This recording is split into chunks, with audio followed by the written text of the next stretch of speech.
রায়বাড়ির জাগ্রত মা রক্ষাকালীর অলৌকিক কাহিনী। নমস্কার বন্ধুরা, স্বাগত আমাদের চ্যানেলে।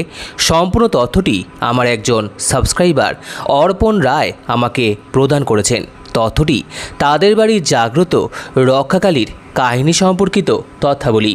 আপনাদের কাছে অনুরোধ, ভিডিওটি আপনারা সম্পূর্ণ দেখুন।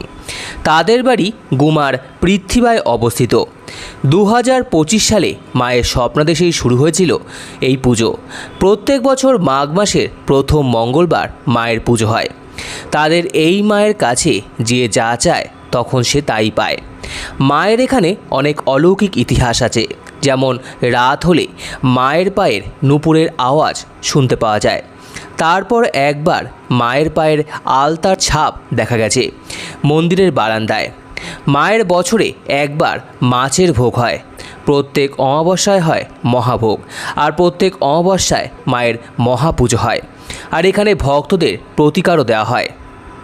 তাদের বাড়িতে মায়ের ভোগে থাকে কাতলা মাছ, শোল মাছ, কই মাছ, ট্যাংরা মাছ, পোলাও, খিচুড়ি, 5 রকমের ভাজা, লুচি, সুজি, পায়েস, আলুর দম, 5 রকমের সবজির তরকারি, পনিরের তরকারি, চাটনি, পাঁপড়, মিষ্টি। এটি মায়ের বাৎসরিকের সময় মাকে ভোগ হিসাবে নিবেদন করা হয়।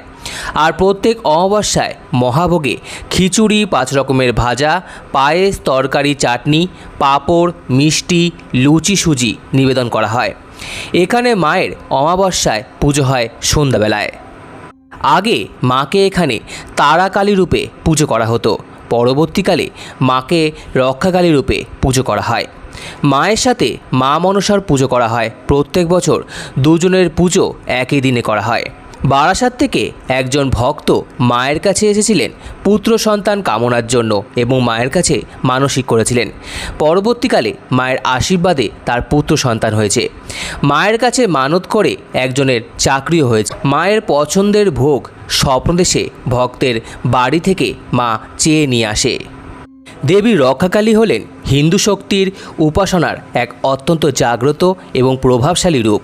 তিনি মূলত আদিশক্তি মহামায়ার এক বিশেষ প্রকাশ, যিনি তার ভক্তদের সমস্ত রকম রোগ ব্যাধি, মহামারী, প্রাকৃতিক বিপর্যয় এবং অশুভ শক্তির হাত থেকে রক্ষা করেন। এই কারণেই তার নাম রক্ষাকালী।